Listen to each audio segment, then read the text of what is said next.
पुण्याच्या जुन्नर तालुक्यातील नारायणगाव आळेफाटा तसंच पिंपरी पेंढार पिंपळगाव जोगा या परिसराला वादळी वाऱ्यासह अवकाळीचा फटका बसलाय। तोडणीला आलेल्या द्राक्षांचं भवितव्य शेतात संपतंय की काय अशी परिस्थिती आता निर्माण झाली आहे। शेतकऱ्यांचं लाखो रुपयाचं नुकसान झाल्याचं म्हटलं जात आहे।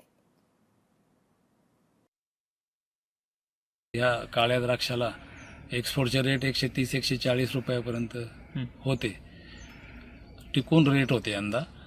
परंतु आता ह्या पावसाने थोडं आम्ही परिस्थिती एकदमच अवघड करून ठेवली शेतकऱ्यांची। जो माल आज आम्हाला एक्सपोर्टसाठी कटिंग करायचा होता, रात्रीच्या कालच्या पावसामुळं अक्षरशः तो आता विषय संपला, एक्सपोर्ट करायचा विषय संपला आणि प्रचंड नुकसान झाले।